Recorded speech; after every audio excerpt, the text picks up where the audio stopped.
Shalom, damai dan kasih di dalam Tuhan selalu menyertai kita semua. Salam situng dere dalam Kristus Yesus. Saudaraku yang terkasih di dalam Tuhan, puji Tuhan ya.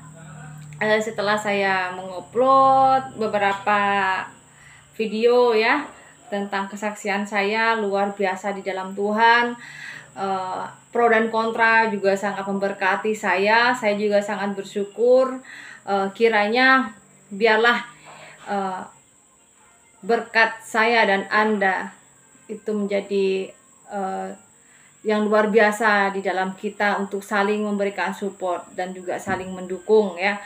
Apabila ada komentar atau perkataan-perkataan yang tidak baik ataupun sekalipun itu mengutuk, saya yakin dan percaya bahwa di dalam Kristus Yesus bahwa kutuk itu akan berubah menjadi berkat. Amin.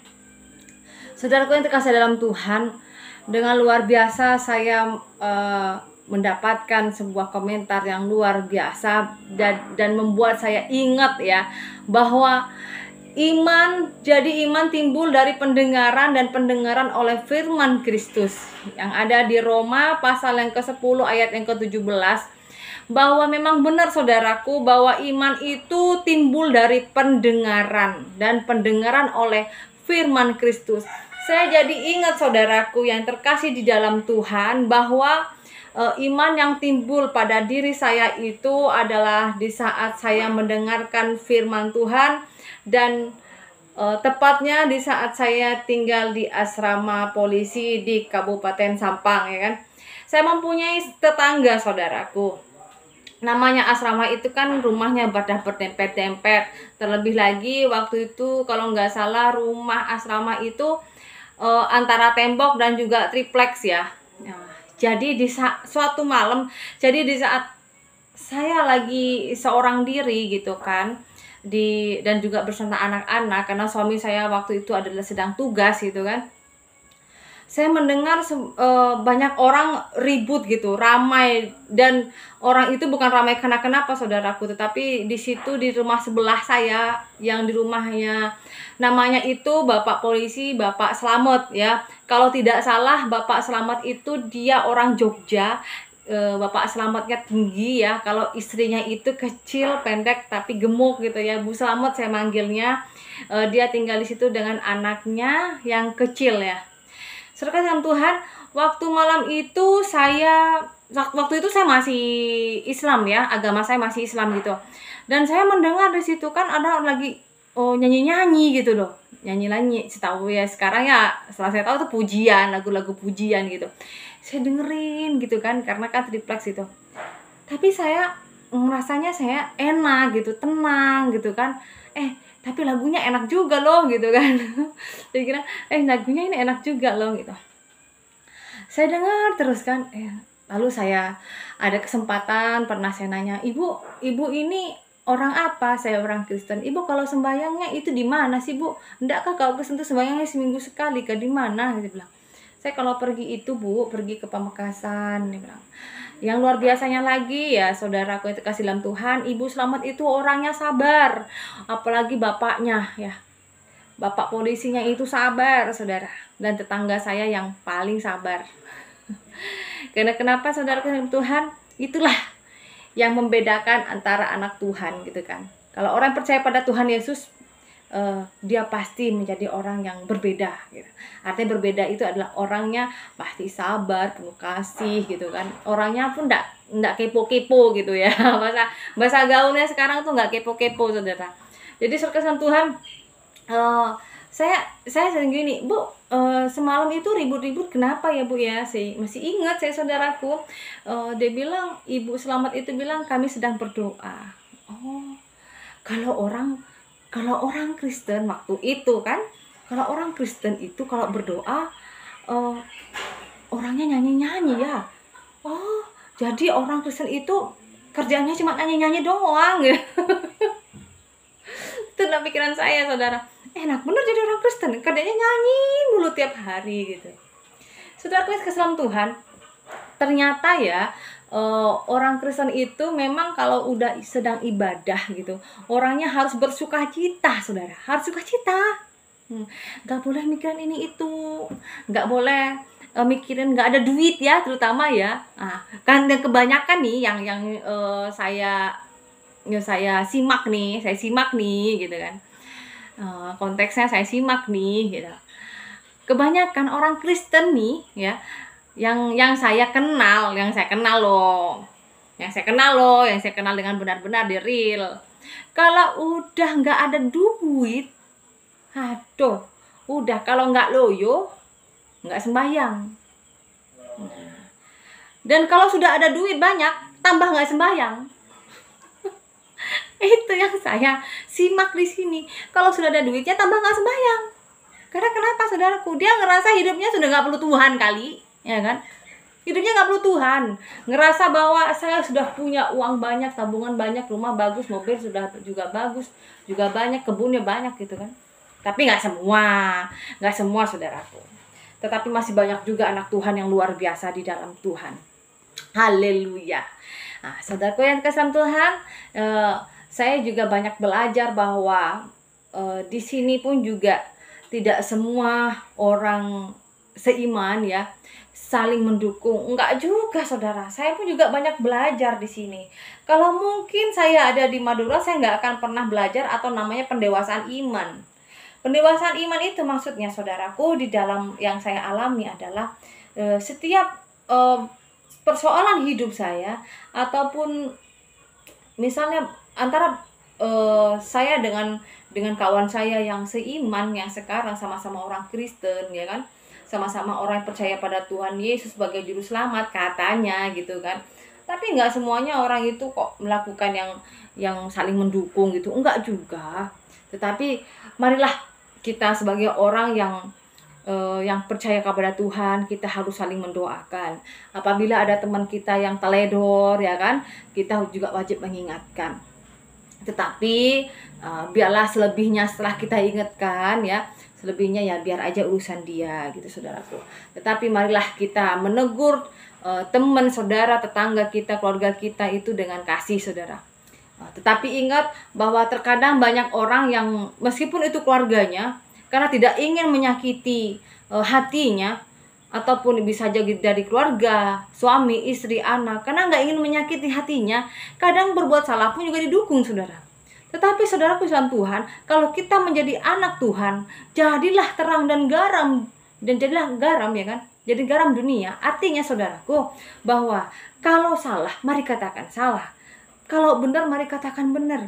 Jangan karena kita mengasihi saudara kita, pasangan kita, tetapi di saat berbuat salah, tetap kita dukung, itu salah saudaraku. Tetapi marilah kasih itu kita harus lakukan dengan benar-benar. Apabila salah, mari kita tegur, kita nasihati. Jangan lalu kita dukung, udah salah didukung saudaraku. Itu juga salah ya kan. Saudaraku dalam Tuhan, saya pun juga banyak belajar di sini. Saya jadi inget ya waktu saben saya matur deh masuk ke gereja juga sosanah melarat masuk ke gereja.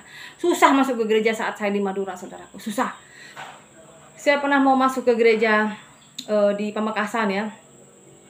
Di situ saya ditolak, nggak boleh gitu kan. Tetapi saudaraku sikam Tuhan, terbaliknya di sini. Di Kalimantan nih, ya, kalau di Kalimantan gerejanya banyak. Satu kampung mungkin bisa lebih dari satu gereja. Satu kampung, ya kan? Bisa 2, 3, bahkan banyak gitu kan. Tetapi orang yang datang untuk ibadah itu sedikit, pintunya lebar, orangnya sepi. Beda kan?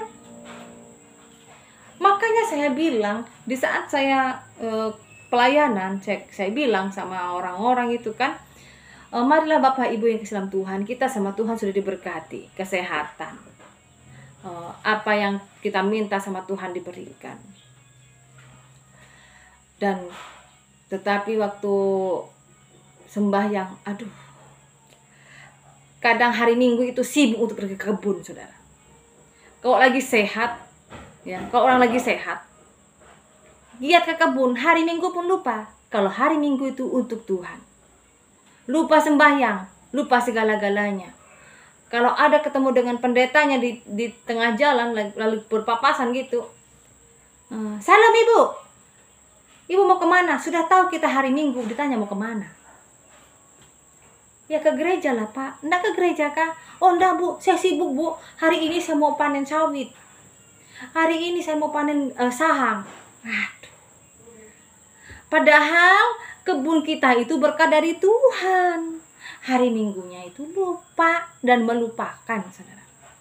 Itulah yang banyak saya jumpai di sini, saudara. Tetapi saya berdoa semoga orang-orang yang menyepelekan ataupun yang kurang rajin dalam ibadah, persekutuan, saya berdoa di dalam nama Tuhan Yesus Kristus, Tuhan Yesus jamah hatinya, Tuhan Yesus jamah imannya, semakin hari semakin takut akan Tuhan, selalu ingat akan Tuhan bahwa dunia ini hanya sementara, saudara. Mari kita yang percaya katakan amin. Saudara yang dalam Tuhan, ingatlah, jadi iman timbul dari pendengaran dan pendengaran oleh firman Kristus. Jadi kalau kuping kita ini tidak membiasakan diri kita mendengarkan firman Tuhan, sama dengan misalnya kita punya HP, saudara. Ya. Contoh, kita punya HP. Sebagus apapun HP kita ini, saudaraku, kalau nggak dicas akan lowbat. Mati HP ini, saudara. Nggak ada gunanya. HP Anda harganya berapa? 5 juta, mau 7, 8, 9, 10, mau harga berapa puluhan juta sekalipun, nggak ada gunanya kalau HP itu nggak dicas, saudara. Termasuk dalam diri Anda. Percuma Anda yang cantik, ya kan? Yang Anda yang ganteng, Anda kaya raya, banyak uang, rumah bagus, mobil banyak, ada kolam renang dan lain sebagainya. Percuma kalau Anda tidak punya iman kepada Tuhan Yesus. Amin. Percuma, saudara. Karena kenapa? Kalau Anda sudah dipanggil oleh Tuhan, ya, udah habis kasarnya, bahasa kasarnya orang Madura bilang, ledepak ke kontrak kenah, ya, ledepak ke umur, sudah nyampe ke umurnya. Emangnya bisa kita bilang, oh Tuhan, tunggu dulu, aku belum puas dalam hidupku. Nggak mungkin bisa, saudara. Uangmu tidak berlaku untuk Tuhan. Ya, apa yang Anda miliki, hartamu sebanyak apapun, Tuhan nggak mau. Ngapain?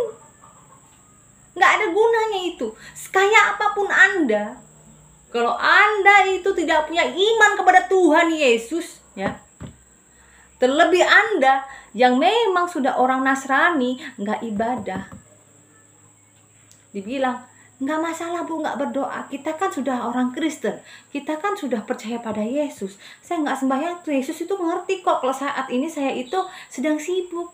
Pret, gitu kan? Ingat, iblis itu membuat kita menjadi bodoh. Iblis itu penipu, raja penipu. Iblis memakai apa yang kita miliki. Contohnya, punya sawit besar berhektar-hektar, sahang pun banyak, sehingga hari Minggu pun gak ada waktu untuk Tuhan. Itu pekerjaan iblis, saudara. Ya, ingat, Anda punya harta, uang Anda tuh itu si iblis ganti, ya, menjadi harta setan. Saya katakan menjadi harta setan. Karena kenapa? Yalah, karena harta itulah Anda menjadi setan, Anda menjadi iblis, sehingga Anda melupakan harinya Tuhan. Ingat, Tuhan tidak mau hartamu. Tuhan mau hatimu yang sungguh-sungguh dan tulus datang kepada Tuhan. Mari kita yang percaya katakan amin. Haleluya, haleluya. Saudara sekalian Tuhan, marilah kita semakin hari, mari kita biasakan mendengarkan firman Tuhan. Anda yang di rumah, ibu-ibu yang memasak, ya, sambil dengarkan lagu rohani, ya kan? Bagi Tuhan tak ada yang mustahil, sambil goreng-goreng gitu. Jangan tiktokan terus, saudaraku. Nanti kebiasaan tiktok, Anda lupa nyenggol kuali panas. Amin. Ya, saudara kesal Tuhan, itulah namanya manusia. Kita harus saling mengingatkan, amin. Itulah manusia, juga butuh cas. kita juga manusia juga perlu dicas keimanan kita. Melalui apa? Biasakan diri kita mendengarkan suara-suara firman Tuhan. Jangan tiktokan terus, saudaraku yang dikasih dalam Tuhan. Saudara dalam Tuhan, ingat bahwa kita ini tentang pengharapan itu lebih-lebih, yaitu telah dahulu lebih kamu dengar dalam firman kebenaran, yaitu Injil yang sudah sampai kepada kamu. Injil itu berbuah dan berkembang di seluruh dunia. Demikian juga di antara kamu sejak waktu kamu mendengarnya dan mengenal kasih karunia Allah dan sebenarnya, yaitu di Kolose pasal yang ke-1 ayat yang ke-5 sampai ke-6. Jadi saudara-saudara Tuhan, marilah kita biasakan mendengarkan suara-suara firman Tuhan.